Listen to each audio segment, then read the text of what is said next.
સ્વાધ્યાય 7.8 દાખલા number 6 I is equal integration 0 to 4 x plus e raised to 2x into dx. હવે જો અહીંયા છે બેઝિક વિધેય છે અને ઘાતાંકીય વિધેય છે, દાખલો થોડો અઘરો પડે. આપણે જોઈએ કે બે સૂત્રને એક દાખલામાં ઉપયોગ કરવાનો છે, થોડીક કાળજી રાખવાની.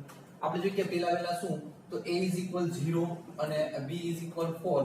તો આપણે જોઈએ કે નિયમ અનુસાર આપણે જોઈએ કે સૂત્ર વાપરીએ છીએ કે h is equal b minus a upon n. Therefore h is equal 4 minus 0 upon n. તો આપણે 4 by n લખીએ, અથવા જો બે ની જરૂર પડશે nh is equal 4. આ n છે અહીંયા, તો nh is equal 4. હવે આપણે વિધેય f of x is equal આપણી પાસે છે x plus e raised to 2x. પછી સૂત્ર માટે જરૂરી f of a plus ih. f of a plus i, a is equal 0 છે બાળકો, f 0 plus ih એટલે અહીંયા આવશે f of ih.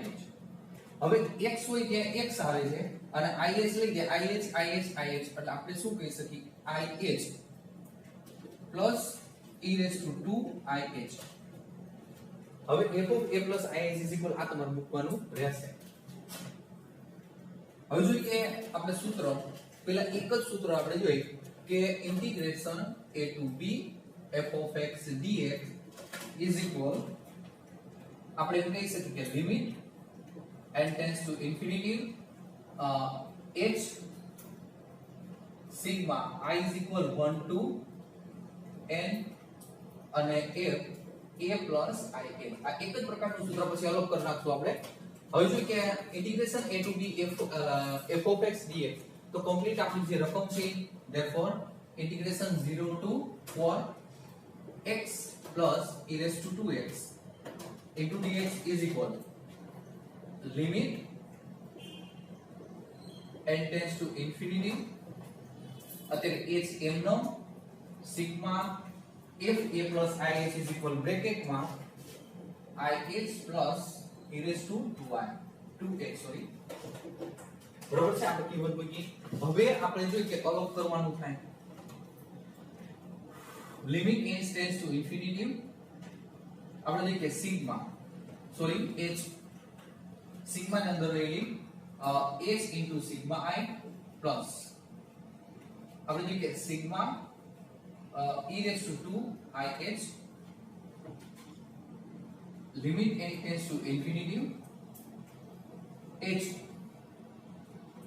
આપણે જોઈએ કે લિમિટ અલગ કરી નાખી, આપણે h સ્ક્વેર થઈ જશે સિગ્મા I પ્લસ જો અહીંયા છે ને ઘાતાંકીય વિધેય છે તો અહીંયા આપણે લિમિટ બદલી નાખવાની. લિમિટ h tends to 0 અને આપણે જોઈએ કે આ h આવશે h ગુણાશે અહીંયા e raised to 2ih.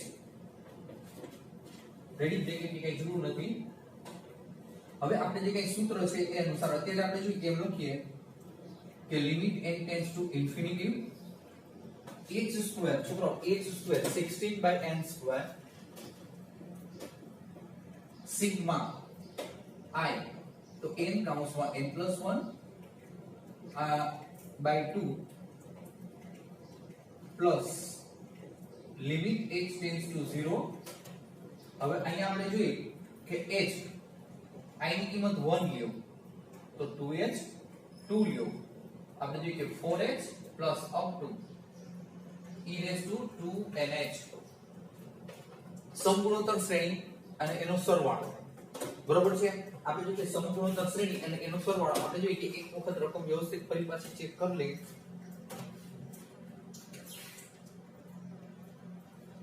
હવે જુઓ બરાબર અહીંયા 8 એક વખત n ગયા તો અહીંયા limit n tends to infinite.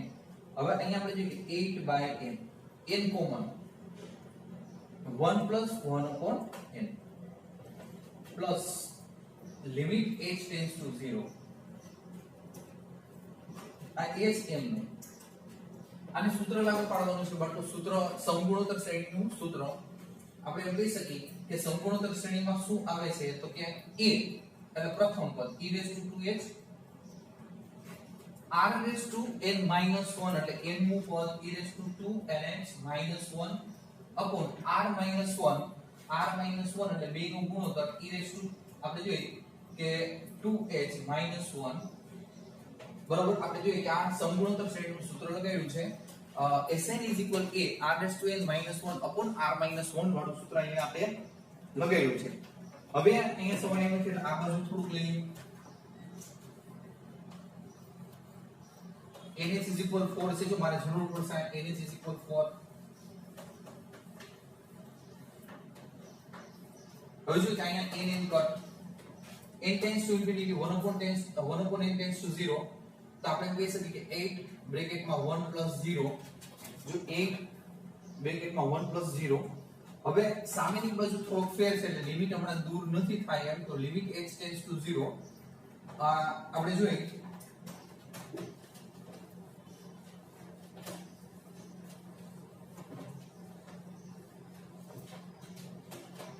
h tends to 0. હવે eh છે છેદના છેદમાં લઈ લઈએ આપણે, તો e raised to 2h e raised to nh minus 1 upon આપણે કહી શકીએ કે e raised to 2h minus 1 upon h. જો આ h છે એ છેદના છેદમાં લઈ લીધો છે.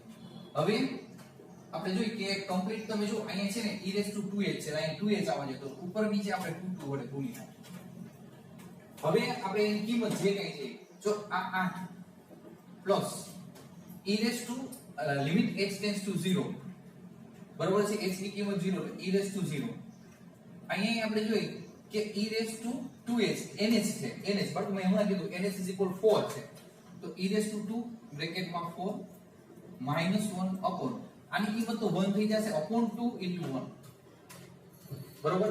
હવે 8 પ્લસ આ 1 અહીંયા આપણે જોઈએ કે e raised to 8 minus 1 by 2 2 લસા 16 plus e raised to 8 minus 1 by 2 16 માંથી 15 plus e raised to 8 by 2 બરોબર છે. એટલે આ આન્સર થાય છે તમને એ રીતે આવ્યું છે e raised to 8 plus 15 by 2. આ દાખલો ઇનકમ્પ્લીટ થાય છે. આ પ્રકારના દાખલા અહીંયા સરવાળાવાળા દાખલા અથવા તો આપણે એમ કહીએ કે વ્યાખ્યાયિત વાળા દાખલા અહીંયા પૂરા થાય છે. બરોબર, દાખલો અઘરો છે, કાળજી રાખવાની.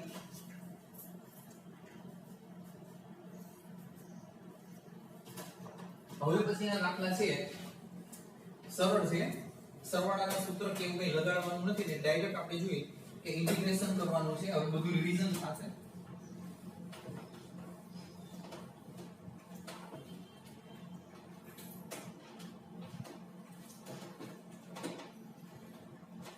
સ્વાધ્યાય 7.9 દાખલા number 1 I is equal integration minus 1 to plus 1 x plus 1 into dx. હવે જોઈએ કે આની તમારે કિંમત મેળવવાની છે. એમ નથી તમને કીધું, ખાલી હેડિંગમાં તમને એવું આપ્યું છે કે 1 થી 20 માં નિયત સંકલનની કિંમત શોધો. ખાલી કિંમત શોધવાની છે. બરોબર છે. તો આપણે જે કે આના માટે પહેલા શું કરવાનું કે આપણે જે આ અંદરનો ભાગ છે લિમિટ અત્યારે નથી લેતો. લિમિટ ની જગ્યાએ આપણે કહીએ કે 0 to -1 to integration x plus 1 into dx. તો આનું ઇન્ટિગ્રેશન એકદમ સહેલું છે, તમને ખબર છે. જો x2/2 plus x બરોબર છે. હવે જો અહીંયા આપણે જોઈએ કે નિયત સંકલન છે, નિયત સંકલન છે આપણે જોઈએ કે તમારે c મૂકવાની જરૂર રહેશે નહીં, c મૂકવાની જરૂર રહેશે નહીં. હવે આપણે જોઈએ હવે આ કિંમત છે એ આપણે જોઈએ કે લિમિટમાં મૂકીએ, અહીંયા પ્લસ c કરી નાખ્યા છે. બરોબર છે. હવે જોઈએ કે આ અનિયત છે એટલે નિયતમાં મૂકો ત્યારે c દૂર કરી નાખજો. તો આપણે એમ કહીએ કે i is equal ઇન્ટિગ્રેશન શું આપણે જોઈએ કે integration -1 to +1 f of x અને x plus 1 into dx is equal direct આપણે જોઈએ કે કિંમત ત્યારે આપણે જોઈએ કે c લેવાનું થશે નહીં, x2/2 plus x અને આ કિંમત છે -1 to +1. તો c આપણે જોઈએ કે અનિયત સંકલન એટલે c લીધો. મેં થોડુંક મારી રીતે ચેન્જ કરવાની ટ્રાય કરી છે, પણ આ એક જ દાખલો કરાઈશ, આ રીતે નહીં. બરોબર છે. હવે કિંમત આપણે 1 મૂકશો, અપર લિમિટ પહેલા મૂકવાની, x ની જગ્યાએ 1 1/2 plus 1. પછી લોઅર લિમિટ ઈ માઈનસ માં મૂકવાની, માઈનસ અહીંયા મૂકશો એટલે માઈનસ 1 નો વર્ગ પ્લસ 1/2, અહીં માઈનસ મૂકશો એટલે માઈનસ 1. આપણે જોઈએ કે આ 3/2 માઈનસ આપણે જોઈએ કે અહીંયા આવશે માઈનસ 1/2, કિંમત લખી 3/2 પ્લસ 1/2, લસા 2 થશે અને 3 ને 1 4, જો લસા સરખો છે સરવાળો તો 4 ના છેદમાં 2 એટલે આપણે જોઈએ કે 2 આન્સર આવશે આનો. પણ જોઈએ કે અહીંયા થોડીક મિસ્ટેક આવે અહીંયા ઇન્ટિગ્રેશનમાં, એના કરતા આપણે જોઈએ કે આપણે જૂની મેથડ છે એ સારી રહેશે. આ કિંમત મળી જાય એટલે ઘણું પૂરું થઈ ગયું દાખલો. સરળ રહેશે એકદમ. આપણે જે બધા દાખલા કર્યા છે એ રિવિઝન.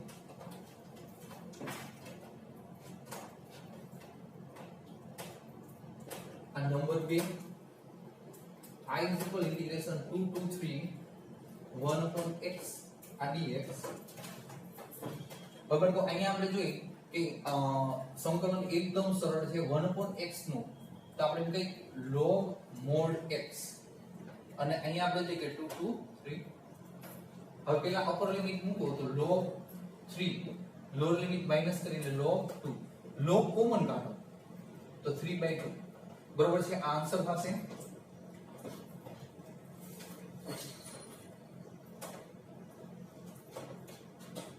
પછી એના પછી છે નંબર 3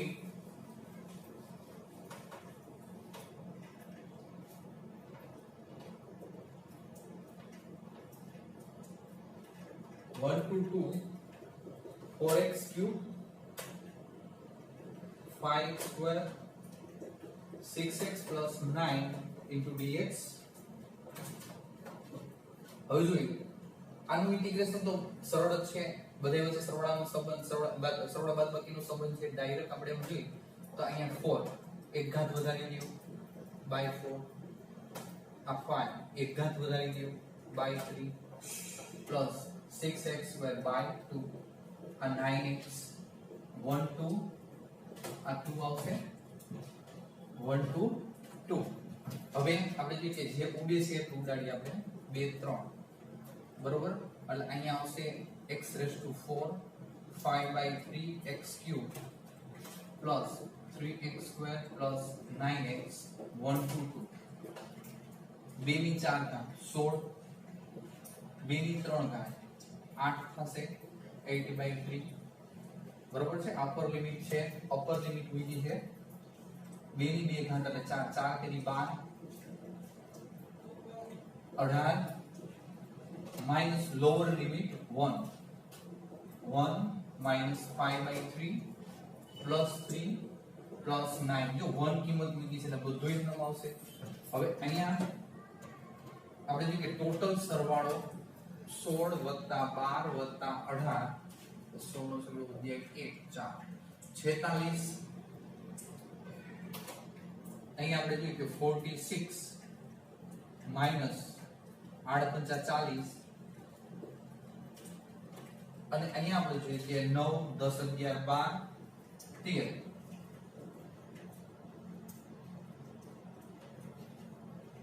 હવે 3 દશાંશ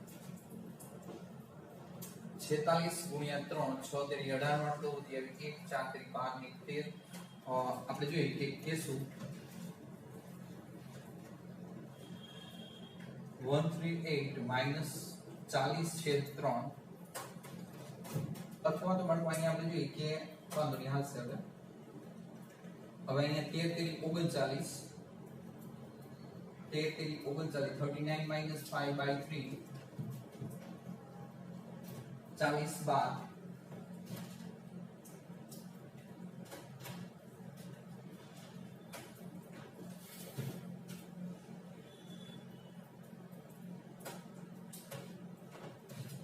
(98/3)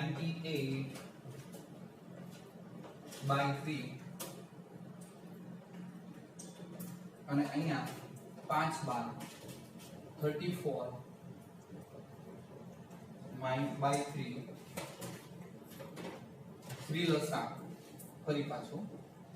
હવે અહીંયા 98 - 34 = 4 6/3 છેલ્લું છેલ્લી બરોબર છે. સાદું બધું ધ્યાન રાખવાનું. દાખલા નંબર 3 પછી 4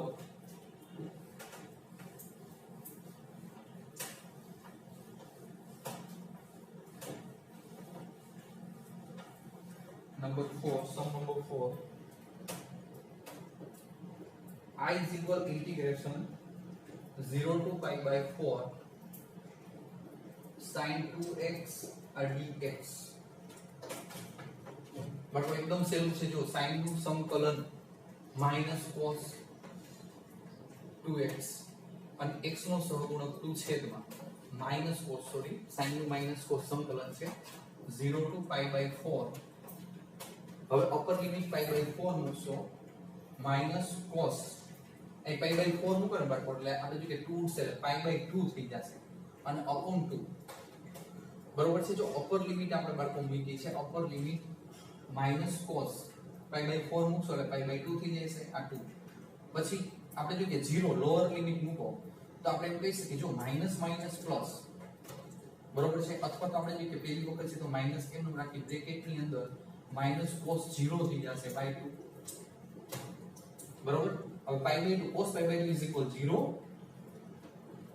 અને આની માઈનસ માઈનસ પ્લસ cos 0 બરાબર 1 તો 1 by 2 is equal 1 by 2. આપણે જોઈએ આ સમ નંબર 4 plus 1 by 2 અહીં સુધી રાખીએ. બધા દાખલા સેલા છે બરોબર છે. આગળ વધશું બીજા લેક્ચરમાં ન ખબર પડે ત્યાં પૂછી લેજો.